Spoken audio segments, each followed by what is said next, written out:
Hello and welcome to Tasting with Mike and Matt. I'm Mike Veach and this is my partner in crime, Matt Kohorst. Howdy. And today we are going to be tasting some products that aren't on the market yet, yet. Mm-hmm. The first one will be out here in April sometime, I believe. It's a sample of bourbon whiskey aged in 53-gallon barrels from the Neeley Family Distillery. Royce Neeley gave me this sample while I was in New Orleans for the Bourbon Festival, and he says he's going to be bottling it, and I think he said out by April 16th. I think he did say April, yeah. April 16th, something like that. So, this is the sample. It is bourbon whiskey. Don't have much information on it other than the fact that this is a sample right out of the barrel. So it's going to be barrel strength, which I believe he does a fairly low barrel entry proof as well. So I imagine it's for somewhere around 107 to 110 proof. Yeah, nice color. Yes. Nice color. Let's see what the nose. Oh, that's got a great bourbon nose. Mm-hmm. Lots of vanilla, a little bit of apple, maybe a little bit of oak. A little bit of oak, a little bit of maybe like a tobacco. Mm-hmm. Some nice, I'm gonna say like baking spices on that nose. Yeah, but I'm not getting a distinct baking spice. You know, I'm not saying cinnamon or nutmeg. I mean, it's like a mixture. Yeah. Well, let's see what it tastes like.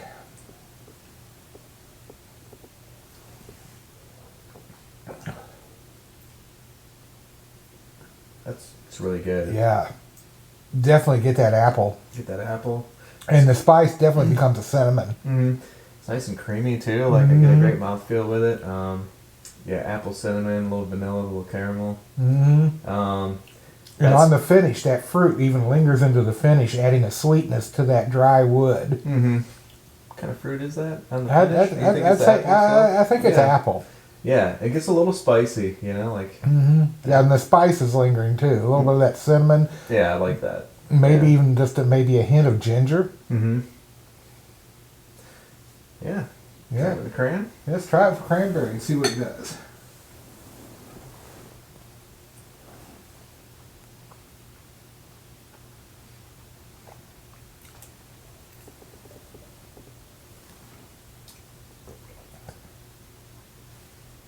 Kind of took the apple out of it. Really brings out a caramel. Yeah. It's still caramel, vanilla. Not as much of a cinnamon spice, but I think that ginger kind of jumps in there. Ginger kind of takes over. Yeah. It even hits like mid palate. Yeah. And right in the finish, it wasn't as spicy for me on the finish. No. Yeah, but I'm still getting that allspice, some oak. Yeah, it's still really good with it. Right. Mm-hmm. It's very good. I think this might make a decent Manhattan. Yeah. Yeah. Definitely. Let's cleanse our palate. Let's try it for pecan.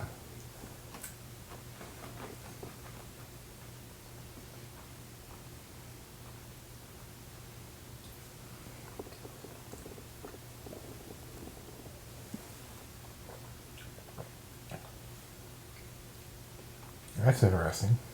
Makes it like rich, chocolatey. Yeah, that's what I was saying. Once again, takes the fruit out. Takes the fruit completely out. Yeah. Right, but I mean, you're getting chocolate, caramel. Of course, you're getting a little bit of lingering pecan flavor. Mm-hmm. It really reminds me of a candy bar. Yeah, it really does. It's for me, it's like because I'm getting the nuttiness too. It's probably just a Snickers bar for me. You know. Yeah. Yeah. I don't know. Snickers is more peanut. Yeah. But man, this is a good. I can't wait for this product to come out. Right. Yeah. Yeah. Good job, Royce. Yeah. Way to go, Royce. So, the second product we have is from Mount Vernon, George Washington Rye. This is about 107 proof. This is pulled right out of the barrel.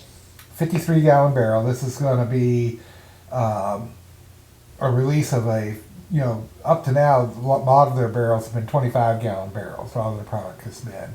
So this is going to be a full-size 53-gallon. This is 5.5 years old now. And Steve says it may be 2023 before this actually hits the bottles. So we're done a 6-year-old. So it'd probably be about a 6-year-old, maybe even 6.5-year-old rye whiskey. Nice. Yeah. Now, I'm going to make sure I'm going to cleanse my palate again before I... I'm excited about this one. This is one of the... I remember coming over here and this is one of the ryes you gave me that I was like, oh. This one in Wilderness Trail. I was like, oh, the rye's my thing now. Oh, I think George Washington... I think Steve Shore's making some of the best rye out there. Yeah. The only problem is it's limited availability. Only get it in Mount Vernon, correct? And in Washington, D.C. I Washington, think there's D.C. a liquor store in Washington, D.C. that carries it. But generally... And he does an old... the old style that George Washington used, Yeah, I right? mean, this recipe is derived from the recipe from George Washington because they have very good records. George Washington, of course, being president and a general, kept very good records of everything. Mm-hmm. So they were able to figure out the mash bill, looking at the grain purchases and use and things like that for the distillery. So they've got pretty much the original mash bill. They've got wood-fired pot stills that are actually making it both the first distillation and then doubling. Mm-hmm.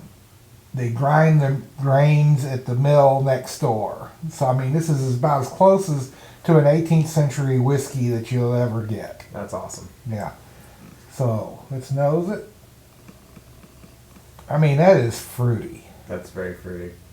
Lots of peach. Yeah, peach, apricot, maybe even just a hint of, what do you think, plum? Yeah, dark fruit. Yeah, plum, it's definitely that pitted fruit type. Mm-hmm.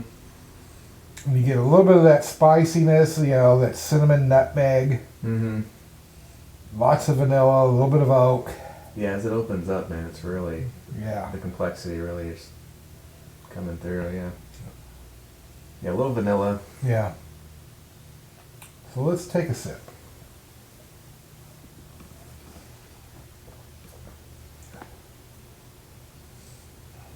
Isn't that good? That's really good.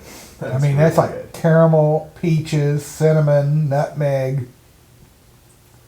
All that stuff into one. Yeah. I'm like, yeah, I could... Peach cobbler. Mm-hmm. Man, it's nice. The mouthfeel is It's creamy. It's creamy. Almost chewy. It's chewy. Yeah. Man, this is really good. Yeah, big fan. Yeah, so let's see what it does with the cranberry. Get a hold of one here.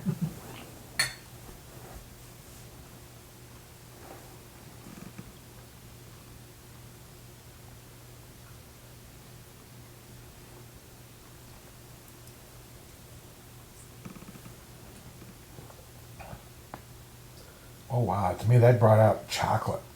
I was gonna say, it made it richer, even creamier. Not as thicker. spicy. Not as spicy. But it's like milk chocolate. Mm-hmm.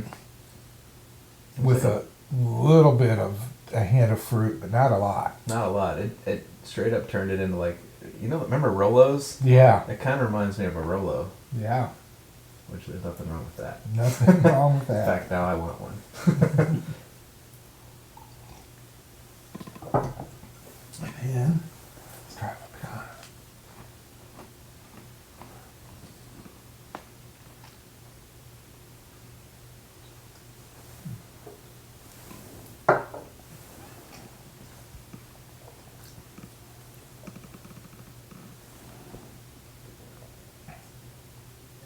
Brought the peach back a Yeah. little bit, but still nice and creamy, nice and rich. Mm-hmm. I think it enhanced the caramel a little too. Mm-hmm. I mean, this one, through all three, neat, crayon and pecan. I'm having, and this is a rarity for me. I'm having a tough time figuring out which one I like the most. I like them all pretty much equally, and usually like. Well, I don't have that problem. I like all three of them, but I think my all-time favorite is just straight up. Yeah. Right. You know, the pecan and the cranberry do add a little, but they take away a lot. I like the balance of just straight up. Mm-hmm. Yeah, so if you're having this one, just grab it neat. Yeah. That's all you need. Now, the only problem with this, you have to go to George Washington Mount Vernon Distillery or into Washington, D.C. to buy it. And it's expensive. Mm-hmm. You know, this is probably going to be about $300 for a 375 of when it comes out. But you got to remember, what you're doing here is that you got to look at this as more than just buying a bottle of whiskey. You're supporting Mount Vernon and helping preserve the house, the distillery, and everything else. So it's a donation. Like, yeah. It's a donation where you also get one hell of a bottle of whiskey in return. Right.